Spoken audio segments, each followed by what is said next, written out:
Hello दोस्तों, आज stock prediction में आपका स्वागत है। Good morning. आज है 18 जून 2024 मंगलवार का दिन। हम लोग बड़ी छुट्टी के बाद ओपन हो गए हैं। पिछले शुक्रवार को हम लोग चालू था हमारा, लेकिन कल सोमवार को छुट्टी था मार्केट में। तो आज क्या हो सकता है प्री मार्केट रिपोर्ट में, ये जानने की कोशिश करेंगे। शुरू करने से पहले चैनल के डिस्क्रिप्शन बॉक्स में बिलो द टाइटल डिस्क्लेमर रखा है, उसको कृपया पढ़ी जानिए। एज पर डिस्क्लेमर, ये एजुकेशनल प्रोग्राम है। इसके तहत जो भी मैं बोल रहा हूँ ये मेरी पर्सनल राय है, मेरी खुद की राय है। आपके प्रॉफिट या लॉस, लाभ या हानि के लिए मैं और मेरा चैनल जिम्मेदार नहीं रहेंगे, रिस्पॉन्सिबल नहीं रहेंगे। ये प्लीज़ नोट कर करके। मेरा एस्ट्रो स्टॉक प्रेडिक्शन चैनल सिर्फ और सिर्फ यूट्यूब पे ही अवेलेबल है, बाकी कहीं भी नहीं। ये भी नोट कर करके। और किसी भी इन्वेस्टमेंट या ट्रेडिंग के पहले शेयर मार्केट में आप किसी अच्छे फाइनेंशियल एडवाइजर से सलाह लीजिए, एडवाइस लीजिए, ताकि आपको लॉस ना हो। चलिए दोस्तों, संकेत अच्छे आ रहे हैं। गिफ्ट निफ्टी लगभग 125 पॉइंट 125 पॉइंट प्लस में दिखा रहा है सुबह 6:30 बजे। एशियन मार्केट अच्छे है, जापान का मार्केट अच्छा खासा बड़ा है, यूरोपियन फ्यूचर भी अच्छे है। कल अमेरिकन मार्केट ने अच्छी रैली की, 200 पॉइंट प्लस में क्लोज हो गया। और अभी सुबह डाउ फ्यूचर लगभग 40 पॉइंट यानी 40 पॉइंट प्लस में चल रहे हैं। तो सब कुछ हरियाली ही हरियाली है। लेकिन ऊपर के लेवल पे सस्टेन होंगे या नहीं मार्केट, ये देखना पड़ेगा। अभी सब ट्रिगर खत्म हो चुके हैं, इलेक्शन खत्म हो चुका है, रिजल्ट हो गया, नया गवर्नमेंट भी आ गया, सब कुछ हो गया। अभी सब लोग बजट की बातें कर रही है दोस्तों। और बजट में क्या प्रस्तुत किया जाएगा, अगले मंथ का जो बजट है उसमें क्या प्रस्तुत किया जाएगा, इसके बारे में डिस्कस कर रहे हैं। तो सब कुछ फोकस वहाँ शिफ्ट हो गया है। लेकिन अभी प्रॉब्लम ये है कि अमेरिकन मार्केट में डॉलर इंडेक्स अच्छा खासा बढ़ा है, 105 के ऊपर गया है। ये एक प्रॉब्लम बड़ा है।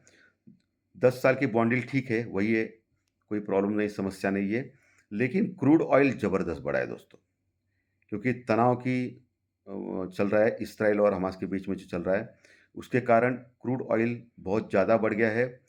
कल के सत्र में क्रूड ऑयल अच्छा खासा बढ़ा है, अभी $85 के आसपास पहुंचा है क्रूड ऑयल।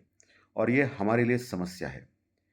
जो क्रूड ऑयल कुछ दिन पहले $78 के पास था, अभी वो $85 के आसपास पहुंचा है, 84 प्लस चल रहा है अभी क्रूड ऑयल। और ये बहुत बड़ी समस्या है, क्योंकि हम लोग लार्जेस्ट इंपोर्टर है क्रूड ऑयल के मामले में पूरे वर्ल्ड में। हमको ज़्यादा तेल लगता है क्योंकि हमारी जनसंख्या ज़्यादा है दोस्तों। तो एक बहुत बड़ा समस्या आ सकती है हमारे लिए, क्योंकि हमारा इन्फ्लेशन ही, महंगाई बढ़ सकती है। सीधी सी बात है, अगर हम लोग क्रूड ऑयल इंपोर्ट करते हैं, यानी हमको क्रूड ऑयल बाय करना पड़ेगा ज़्यादा चार्जेस पे। इसलिए क्या होगा, हमारा इन्फ्लेशन बढ़ सकता है। तो ये डर होगा। लेकिन मुझे लगता है कि जब तक $90 क्रॉस नहीं करता है क्रूड ऑयल, तब तक कोई डरने वाली बात नहीं है, क्योंकि हम लोग ऑलरेडी रशिया से कम रेट में इंपोर्ट कर रहे हैं क्रूड ऑयल। और बाकी के कंट्रीज से भी करते हैं हम लोग, लेकिन इतना ज़्यादा परसेंटेज उसमें नहीं है। सो $90 के ऊपर थोड़ा सा टेंशन रहेगा क्रूड ऑयल में। ओके दोस्तों, इसके ऊपर फोकस करना है आपको। पुट कॉल रेशियो में देखा जाए तो निफ्टी का पुट कॉल रेशियो 1.30 के पास है, और ये ओवरबॉट सिचुएशन में दिखाई दे रहा है। जनरली 1.42 के ऊपर ओवरबॉट होता है मार्केट, यानी निफ्टी। और अभी 1.30 हो रहा है। और ये जो गैप अप दिखा रहा है 125 का पॉइंट का, मुझे नहीं लगता है कि ये गैप अप सस्टेन होगा। ऊपर से फिर प्रॉफिट बुकिंग आएगी, लेकिन आपको नीचे बाय ऑन डिप करना है, इंपॉर्टेंट सपोर्ट के पास जरूर बाय करना है, ऐसा मेरा सजेशन है। लेकिन जो भी करना है स्टॉप लॉस के साथ या हेजिंग के साथ करो, क्योंकि मार्केट है, मार्केट का कोई भरोसा नहीं है। क्योंकि लगातार हम लोग बढ़ रहे हैं। ओके, बहुत नीचे गए थे हम लोग, और वहाँ से लगभग 2-2.5 हज़ार पॉइंट निफ्टी में हम लोग बढ़े हैं। और बैंक निफ्टी भी लगभग 3-3 साढ़े 3 हज़ार पॉइंट बढ़ा है नीचे से। ओके, और लगातार हम लोग बढ़ते ही जा रहे हैं। करेक्शन, बड़ा करेक्शन बिल्कुल नहीं आया इतने दिनों से। एक 10 दिनों में हम लोग कहाँ से कहाँ पहुँचे हैं। सो बड़ा करेक्शन कभी भी आ सकता है, ये ध्यान में रखिए। और जनरली देखा गया है कि बजट के पहले एक करेक्शन होता है, उसके बाद फिर रैली रिज्यूम होती है। ये आप ध्यान में रखना है। पिछले कई साल का ट्रेंड आप देख सकते हो। बजट की एक रैली आती है, लेकिन बजट के कुछ दिन पहले उसमें प्रॉफिट बुकिंग आता है। तो इस बात की आपको एक इन्फॉर्मेशन मैं दे रहा हूँ कि ये आपको समझना है और बहुत केयरफुली काम करना है मार्केट में। ठीक है? India VIX volatility index already घट गया है, 13.5 के पास पहुंचा है। जो 30 के पास ऊपर था, वो अभी 13.5 के पास पहुंचा है। सो ऑप्शन की प्रीमियम थोड़े सस्ते हो गए, लेकिन कॉल और पुट ऑप्शन बायर्स को फायदा नहीं हो रहा है, क्योंकि एक मार्केट कंसोलिडेट कर रहा है, साइडवेज हो रहा है। तो इसलिए क्या हो रहा है कि मार्केट बहुत टाइम पास कर रहा है, इसलिए कॉल और पुट ऑप्शन के प्रीमियम घट रहे हैं, और कॉल और पुट ऑप्शन बायर्स को नुकसान हो रहा है। लेकिन कॉल राइटर्स और पुट राइटर्स, उनको फायदा हो रहा है। और यही सत्य है दोस्तों, इसको नकारा नहीं जा सकता है। लेकिन मार्केट में एक बड़ा मोमेंट अभी कभी भी आ सकता है, क्योंकि बहुत पिछले कई दिनों से लगातार साइडवेज चल रहा है मार्केट। तो इसका इंतज़ार करना पड़ेगा आपको, जो कॉल और पुट ऑप्शन बाय करते हैं, या थोड़ा बहुत प्रॉफ़िट मिल गया तो इमीडिएटली एग्ज़िट हो।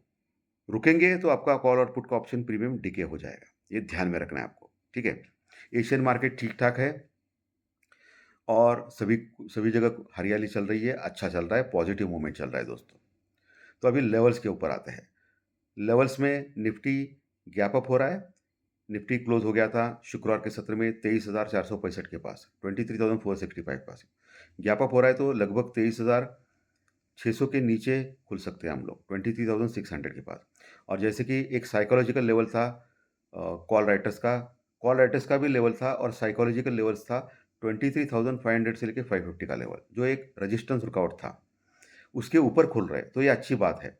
लेकिन उसके ऊपर खुलने के बाद टिकना चाहिए 15 मिनट के चार्ट के ऊपर। अगर टिका नहीं, तो फिर वहाँ से प्रॉफ़िट बुकिंग आ सकती है। लेकिन प्रॉफ़िट बुकिंग आ गई तो 23,500 का लेवल जो है, वो एक इम्पोर्टेंट सपोर्ट का काम कर सकता है आज के सत्र में। गैप अप ओपन होने के बाद बोल रहा हूँ मैं, 23,500 का। जहाँ पुट राइटिंग हो सकती है गैप अप होने के बाद। लेकिन 23,500 का लेवल तोड़ दिया तो फ्राइडे का जो क्लोजिंग है 23,465, ये भी एक सपोर्ट का काम कर सकता है। उसके नीचे 23,450 का लेवल भी एक सपोर्ट का काम कर सकता है। अच्छी पुट राइटिंग 23,400 के पास भी हो गई है, वो भी एक सपोर्ट का काम कर सकता है। मोटा-मोटी मुझे लग रहा है कि उसके नीचे 23,350, 23,350, तो आपको बाय ऑन डिप कहाँ करना है? अगर नीचे आता है मार्केट तो 23,500 के पास देखना है आपको, टिकता है या नहीं, ऊपर से नीचे आने के बाद बोल रहा हूँ मैं। गैप अप ओपन होने के बाद 550 के ऊपर ओपन हो गया तो मैं बोल रहा हूँ। क्योंकि टिकेगा नहीं, क्योंकि 1.31 ऑलरेडी पुट कॉल रेशियो है निफ्टी का।